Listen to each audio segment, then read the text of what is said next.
राहुल और रोहित दोनों best friends थे। दोनों ने पूरा साल मजे में निकाल दिया, रील्स स्क्रॉल करना, मस्ती एंड चिल। बस एक चीज नहीं की, वो है पढ़ाई। फिर अचानक एग्जाम पास आ गए। दोनों टेंशन में थे कि इतने कम टाइम में इतना बड़ा सिलेबस कैसे कंप्लीट होगा। रोहित रोज 12 से 12 घंटे पढ़ाई करने लगा। पूरा दिन सिर्फ पढ़ाई पढ़ाई या पढ़ाई। दूसरी तरफ राहुल सिर्फ 4 से 5 घंटे स्टडी करता था, साथ में स्पोर्ट्स भी खेलता था। एग्जाम का दिन आया, दोनों ने पेपर दिया और जब रिजल्ट आया राहुल ने रोहित से ज्यादा मार्क्स स्कोर किए। सब शॉक्ड हो गए। सबसे ज्यादा शॉक था रोहित, क्योंकि दोस्त फेल हो जाए तो दुख होता है, लेकिन दोस्त फर्स्ट आ जाए तो ज्यादा दुख होता है। रोहित राहुल से पूछता है, मैं तो तुझसे ज्यादा पढ़ा था, फिर भी तेरे ज्यादा मार्क्स कैसे आए? राहुल बोलता है, देख, ज्यादा पढ़ाई नॉट इक्वल्स टू ज्यादा मार्क्स। मैं बस कुछ टिप्स फॉलो करता था और एक 100+ टॉपर्स के इंटरव्यूज एनालाइज करके देखा गया। यही टिप्स हर एक टॉपर में कॉमन था। यही ट्रिक्स का यूज करके कम समय पढ़ के भी ज्यादा मार्क्स स्कोर किए थे। NCERT is the Bible for CBSE. सबसे पहले timely syllabus completion, then revision, and then self-evaluation. My strategy has been always to break them into points. Choosing what question to answer and what not to answer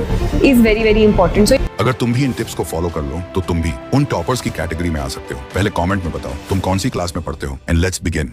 पढ़ते जा रहे हो। अगर आपका मन शांत है तो दिन में 3-4 घंटे बहुत होते हैं। Tips number 1, 80-20 formula. क्या हो अगर मैं आपसे कहूं कि एग्जाम में जो क्वेश्चंस आने वाले हैं वह आप एग्जाम से पहले ही जान सकते हो? नहीं, मैं किसी पेपर लीक की बात नहीं कर रहा। ये मैजिक है 80-20 फॉर्मूला का। एग्जाम के 80% क्वेश्चंस सिर्फ 20% सिलेबस से ही आते हैं और ये सिर्फ एग्जाम्स तक लिमिटेड नहीं है। ये प्रिंसिपल हर जगह वर्क करता है। जैसे दुनिया के 20% लोग दुनिया की 80% मनी होल्ड करते हैं। दुनिया की 80% पॉपुलेशन सिर्फ 20% देशों में रहती है। दुकानों का 20% सामान 80% सेल्स लाता है। आपके वार्डरोब के 20% कपड़े आप 80% समय पहनते हो। इसी तरह हर फील्ड में 80-20 प्रिंसिपल वर्क करता है। इस प्रिंसिपल को 1896 में इटालियन इकोनॉमिस्ट विल्फ्रेडो पेराटो ने एक्सप्लेन किया था और अगर आप इसे यूज करना सीख लो तो आप किसी भी काम को ज्यादा इफेक्टिवली कर सकते हो, इंक्लूडिंग स्टडी। इसका मतलब ये है कि पूरी किताब रटना जरूरी नहीं होता। अब सवाल आता है, भैया कैसे पता चले कौन सा टॉपिक इंपॉर्टेंट है और कौन सा नहीं? इसका भी 2 सिंपल स्टेप है। लास्ट 5 इयर्स के प्रीवियस ईयर क्वेश्चन पेपर्स उठाओ, उनका पैटर्न एनालाइज करो, नोटिस करो कुछ स्पेसिफिक टॉपिक्स हर साल रिपीट होते ही होते हैं और कुछ क्वेश्चंस तो ऑलमोस्ट सेम होते हैं। चाहो तो इन टॉपिक्स को यूट्यूब पर सर्च करके और भी क्लैरिटी ले सकते हो। स्टेप 2, इन इंपॉर्टेंट टॉपिक्स को एक पेज पर लिख लो, उन्हीं पर फोकस करो, उन्हें मास्टर करने में टाइम लगाओ, स्पेशली वो टॉपिक्स जो इजी हैं, इंपॉर्टेंट हैं, लेकिन तुमने अभी तक इग्नोर किए हैं। अगर तुमने ये स्ट्रेटेजी स्मार्टली अप्लाई कर ली तो 80% पेपर तुम पहले ही प्रिडिक्ट कर सकते हो। याद रखना, स्मार्ट स्टूडेंट वो नहीं होता जो सब कुछ पढ़ लेता है। स्मार्ट स्टूडेंट वो होता है जिसको ये पता होता है कि क्या नहीं पढ़ना। Tips number 2, commit to a single source. सबसे बड़ी मिस्टेक जो मैंने अपनी स्कूल लाइफ में की थी वो थी एक ही टॉपिक के लिए बहुत सारे सोर्सेज यूज करना। एग्जाम्पल के लिए, मान लो मैं कोई टॉपिक यूट्यूब पर सर्च करता हूँ, पहली वीडियो देखी, फिर सोचा शायद दूसरी वीडियो में और बेटर एक्सप्लेन हो, फिर तीसरी, फिर चौथी। हर टीचर का अलग तरीका, अलग डेफिनेशन, अलग एक्सप्लेनेशन और रिजल्ट क्या होता है? कंफ्यूजन। थ्योरी कहाँ से लिखो, कौन सी डेफिनेशन बेस्ट है, एग्जाम में कौन सा पॉइंट सही माना जाएगा? अगर आप भी यही कर रहे हो, स्कूल, कोचिंग, यूट्यूब और अलग अलग टीचर्स के नोट्स मिक्स कर रहे हो, तो याद रखना आपका हाल भी यही होगा। अब सवाल है, सॉल्यूशन क्या है? सॉल्यूशन सिंपल है, एक ही ट्रस्टेड सोर्स चूज करो और उसे मास्टर करो। वो सोर्स हो सकता है आपके स्कूल के नोट्स, कोचिंग का मटेरियल या एक ट्रस्टेड यूट्यूब चैनल। जो भी चूज करो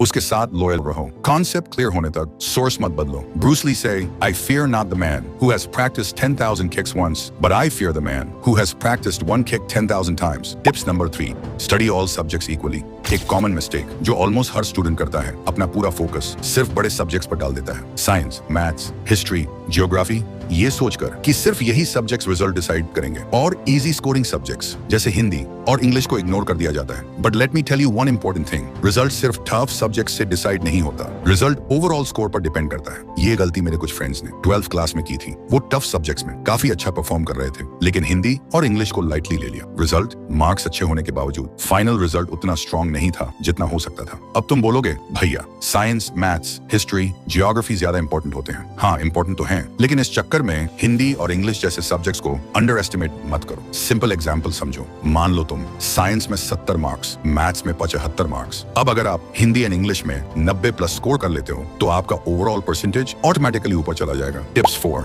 the Feynman technique. Albert Einstein ने कहा था, if you can't explain it simply you don't understand it well enough. एक बार मैं अपनी फिजिक्स की क्लास मिस कर दिया था। नेक्स्ट डे मैंने अपने दोस्त से बोला, कल जो कॉन्सेप्ट हो पढ़ाया था वो मुझे समझा दे। ही वाज लाइक, मुझे आता तो है लेकिन मैं तुझे समझा नहीं सकता। और उस मोमेंट पर मुझे रियलाइज हुआ वो कॉन्सेप्ट समझ नहीं रहा था, बस वर्ड टू वर्ड याद कर रहा था। तब मुझे एक बहुत बड़ी लर्निंग मिली, याद करना और समझना दोनों अलग चीजें हैं। उसके बाद जाने अनजाने में एक पावरफुल मेथड फॉलो करने लगा। जब भी मुझे किसी टॉपिक का रिवीजन करना होता, मैं खुद को टीचर बना लेता था। कभी मिरर के सामने, कभी पिलोज के सामने बुक बंद करके कॉन्सेप्ट को अपने वर्ड्स में एक्सप्लेन करता था, सिंपल लैंग्वेज में, अपनी टोन में, बिल्कुल ऐसे जैसे मैं एक छोटे बच्चे को पढ़ा रहा हूँ। इस प्रोसेस में 3 चीजें होती हैं। कॉन्सेप्ट क्रिस्टल क्लियर हो जाता है, कॉन्फिडेंस ऑटोमेटिकली बिल्ड होता है, और सबसे इंपॉर्टेंट, आपको पता चल जाता है कहाँ समझ आ रहा है और कहाँ अटक रहे हो, और जहां अटकते हो वही आपका वीक पॉइंट होता है। याद रखो, अगर आप किसी कॉन्सेप्ट को सिंपल तरीके से किसी और को समझा सकते हो तो समझो आप उस टॉपिक पर कमांड बना चुके हो। Tips number 5, avoid fake friends. दोस्ती एग्जाम से पहले अच्छी लगती है, एग्जाम के बाद भी अच्छी लगती है, लेकिन एग्जाम के टाइम दोस्ती ज्यादा अच्छी नहीं होती, क्योंकि इस टाइम पे कुछ दोस्त ऐसे होते हैं जो आपसे बोलेंगे, भाई मेरा तो पूरा सिलेबस कंप्लीट हो गया, लेकिन सच ये होता है उनका खुद का भी कुछ खास कंप्लीट नहीं होता, बस आपको डराने के लिए बोलते हैं ताकि आप पैनिक करो। और कुछ दोस्त ऐसे होते हैं जो बोलेंगे, मैंने तो अभी पढ़ना ही शुरू नहीं किया। इससे आपको लगता है जब कोई पढ़ ही नहीं रहा तो मैं अकेला पढ़ के क्या करूंगा, और धीरे धीरे आपका फोकस टूट जाता है। सच ये है, ये दोनों टाइप के दोस्त आपके लिए बेकार हैं। पहला आपको फियर देता है, दूसरा आपको लेजीनेस देता है, और एग्जाम के टाइम फियर और लेजीनेस दोनों ही सबसे बड़े एनिमीज होते हैं। इसीलिए एग्जाम के टाइम सिर्फ अपनी स्टडी पर फोकस करो। Tips number 6, the silent destroyer. कितनी बार ऐसा होता है, आप YouTube पर लेक्चर देख रहे होते हो और नीचे शॉर्ट्स भी आती है, फिर दिमाग बोलता है बस 2 मिनट के शॉर्ट्स देख लेता हूँ, और फिर क्या, कब लेक्चर से शॉर्ट्स पर पहुंच गए पता ही नहीं चलता। आधा घंटा बाद याद आता है, अरे मैं तो लेक्चर अटेंड कर रहा था। इसलिए जब भी आप स्टडी सेशन स्टार्ट करो तो सिर्फ बुक से नहीं, अपने दिमाग से डील करो। दिमाग को क्लियरली बोलो, मैं 2 घंटे फोकस्ड स्टडी करूंगा, फिर 20 मिनट के रील्स देखूंगा। इससे क्या होता है, आपका माइंड उस रिवॉर्ड का वेट करता है और तब तक फोकस बना रहता है। बस एक बात याद रखना, ये 20 मिनट 1 घंटा ना बन जाए। अब एग्जाम टाइम की बड़ी प्रॉब्लम आती है, घर का एनवायरनमेंट। कभी टीवी चल रही होती है, कभी कोई रूम में आ जाता है, और कभी मम्मी बोल देती है, बेटा रामू काका की दुकान से चाय पत्ती ले आ। इसलिए एक इंपॉर्टेंट स्टेप लो, फैमिली के साथ एक शॉर्ट मीटिंग करो। जब सब साथ बैठे हो, क्लियरली बोलो, मुझे एक फिक्स टाइम चाहिए जिसमें कोई मुझे डिस्टर्ब न करे, और ट्रस्ट मी, वह लोग मान जाएंगे, क्योंकि जब बात पढ़ाई और फ्यूचर की होती है तो पेरेंट्स हमेशा सपोर्ट करते हैं। Last number tips, mind control. जो हर स्टूडेंट की सबसे बड़ी प्रॉब्लम होती है कि एग्जाम हॉल में जाकर बैठते ही सब कुछ ब्लैंक हो जाता है। जो पढ़ के आए थे, जो रिवाइज करके आए थे, सब भूल जाते हैं। अगर आपके साथ भी ऐसा होता है तो इसका भी सिंपल और साइंटिफिक सॉल्यूशन है, स्लीप प्लस ब्रेथ कंट्रोल।